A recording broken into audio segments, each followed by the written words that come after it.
The real estate market is not healthy. Right now, it's so hard to afford a home today, and it's impacting homeowners and home buyers. Everyone keeps blaming high interest rates for why homes are so unaffordable. But rates are a symptom, they're not the disease. The real sickness goes much, much deeper, and the symptoms seem to be getting worse. Treating the symptoms won't cure the disease. You have to get to the root, and that is what I'm going to do today. I will cover 5 of the causes, and some of them may not be so obvious to you. If it's not the rates, what is making homeownership unaffordable right now? To answer that, we have to rewind the tape and look at what's been happening for decades. Back in 1985, the typical American home cost just under $83,000, and the median household income was just below $24,000. That's roughly a 3.5 times the average income. Expensive, sure, but manageable. You could work a steady job, save for a few years, and buy a home. Like fast forward to now in 2025,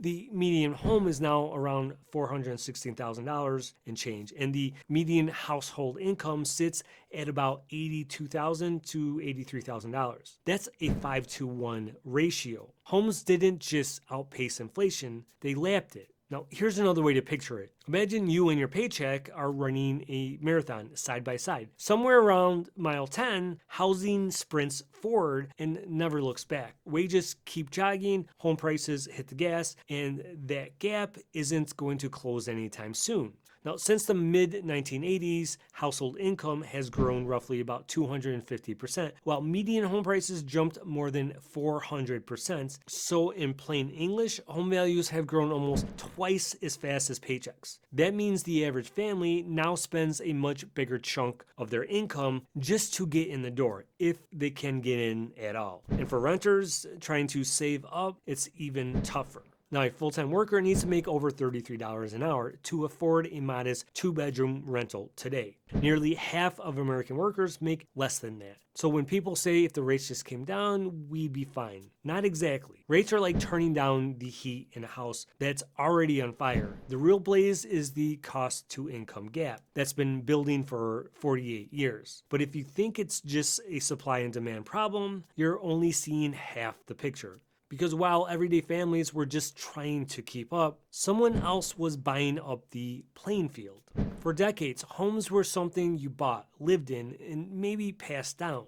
But sometime after 2008, a new player showed up, and they weren't looking for a backyard barbecue. They were looking for a yield. Institutional investors, Wall Street funds, private equity firms, they discovered the single-family home. What used to be Main Street American turned into an investment portfolio. So by the second quarter of 2025, investors bought roughly 1/3 of all homes sold. That's the highest share in 5 years. That's not a fluke, that's a strategy. Now, just so that I'm playing fair, the big corporate landlords, the ones with thousands of homes or more, own only about 1.6% of all single-family rentals nationwide. But in certain metro areas like Atlanta, Tampa, Phoenix, they control a much more significant share of the market, enough to shape prices and rents in entire zip codes, which has a negative impact on both homeowners and home buyers. Now, if you live in any one of these areas, I know you know what I'm talking about. Now, meanwhile, smaller investors, the mom and pops with a handful of properties, still make up about 90% of all rental owners. Those are the local folks keeping up with their lawns, fixing the roofs, and answering tenant calls themselves. So when we talk about investors, it's not one big villain, it's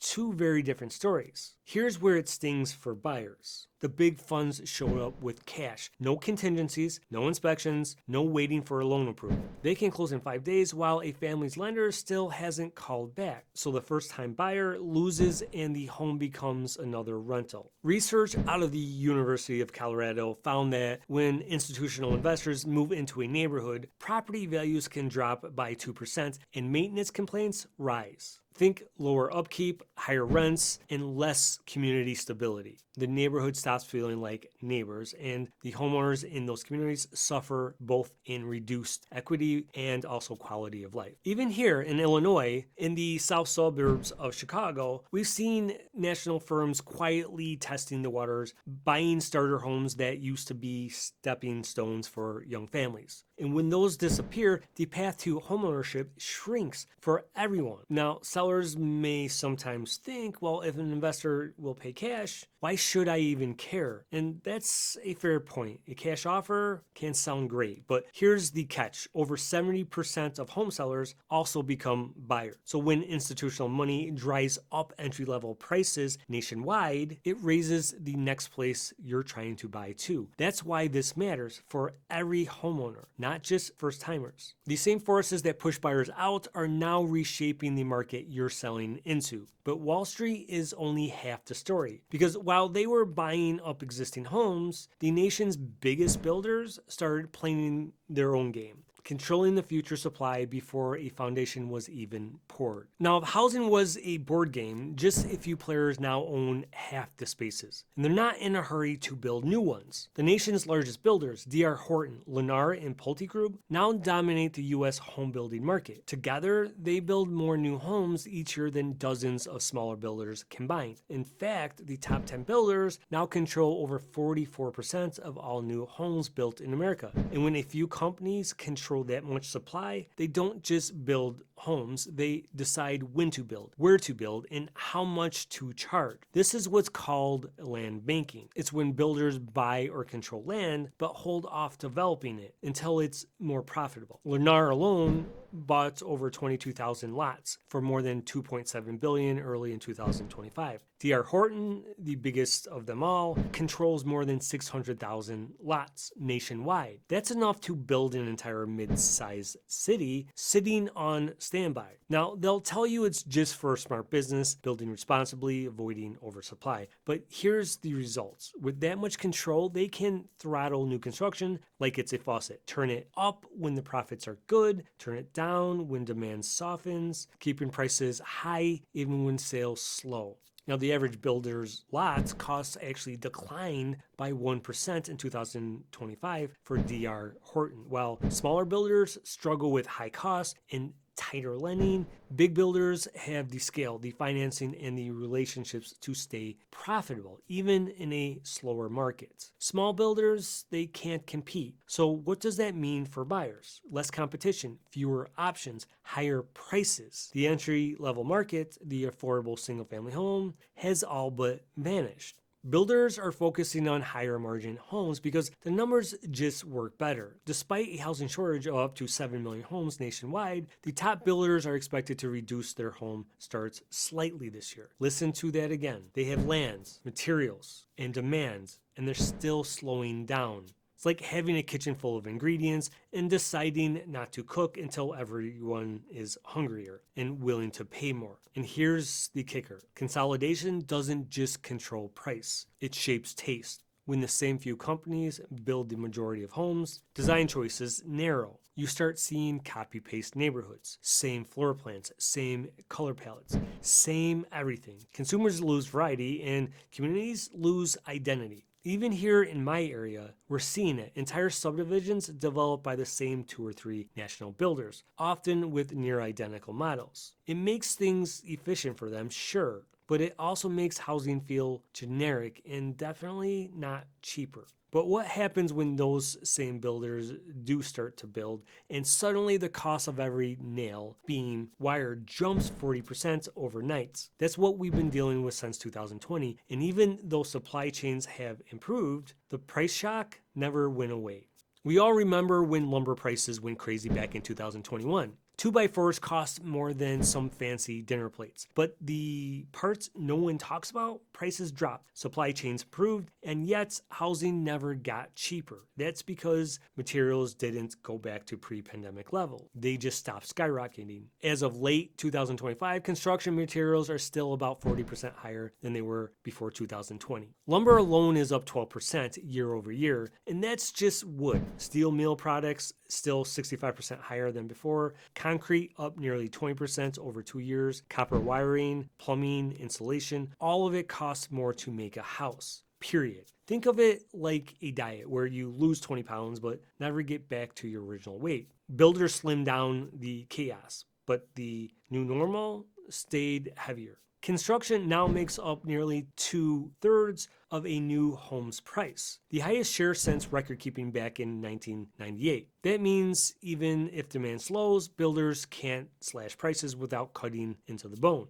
And around Chicago, you feel it in the remodel bids too. A basic kitchen renovation that used to run about 30 grand, it's closer to 45 now. Same cabinets, same footprint, same everything. So costs didn't crash. They just plateaued at the top, and that sets the stage for the final piece of the puzzle. Because when cheap money flooded the market, it didn't just lift prices, it froze them there.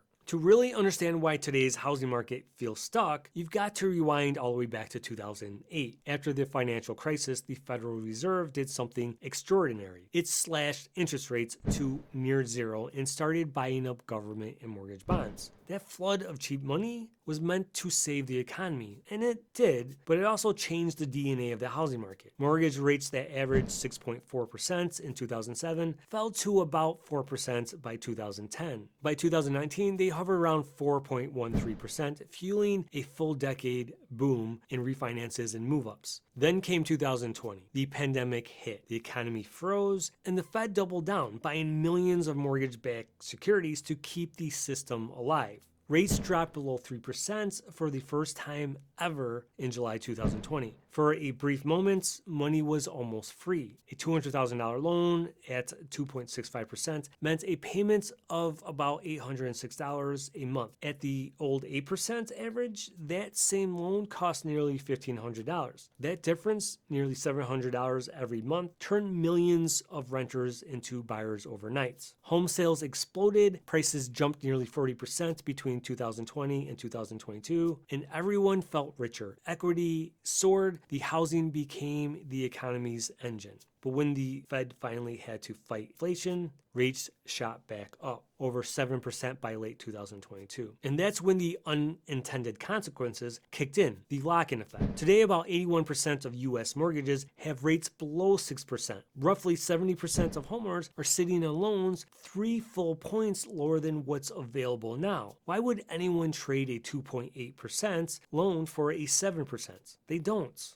Not without some compelling, life-changing events like a job relocation or promotion. That's why inventory is so tight. People aren't refusing to move out of greed, it's just it doesn't make financial sense. The system trapped them into what's called the golden handcuffs. And when existing homeowners stay put, fewer homes hit the market, less supply keeps prices high, and high prices keep new buyers out. And the cycle just keeps spinning. Cheap credit did what it was designed to do. It rescued housing when it needed rescuing. But it also built the market we're living in now. Fewer moves, fewer listings, higher prices, and a sense that the system's frozen in place. So if it feels like housing affordability today broke some invisible rule, it kind of did. We rewrote the rules back in 2008, and now we're living with the fine print. So that's the full picture. 5 forces all colliding at once, wages falling behind prices, Wall Street snapping up homes, mega builders controlling supply, construction costs that never came down, and a decade of cheap credit that froze the market in place. None of them alone broke affordability, but together they built a system where the average home now costs 5 times what the average family earns. And that gap doesn't close overnight. It doesn't mean the dream of home ownership is dead. It just means the old path to get there has changed. We're in a slower, more cautious market where patience, strategy, and timing matter more than ever. Now, if you're thinking about buying, focus less on timing the rates and more on finding value, the right location, the right condition, the right price you can actually live with. And if you're selling, remember, most sellers are buyers too, so any shift that helps one side of the equation eventually helps the other. The good news is awareness is power. If you understand what's driving the market, you can make smarter decisions, even in a complicated one like we are experiencing now. And I see it every day here in my local area. Families finding creative ways to make moves happen, even in a tough market. We are a resilient group. Somehow we just figure it out. And it's not easy, but it's possible. The truth is, housing affordability didn't vanish. It just changed shape. And the more we understand it, the better we can adapt to it. Now, if you don't mind, tell me if you agree with any of this, or if you have a different idea on what might be causing the struggle with affordability and housing. Also, tell me what your biggest worries are about making a move in this market. Now, if you like this video, let me know either by subscribing, leaving a comment or a thumbs up so I know the info is helpful to you. If you would like to get a hold of me, all my contact info is in the description below. Thanks for taking the time and see you in the next one.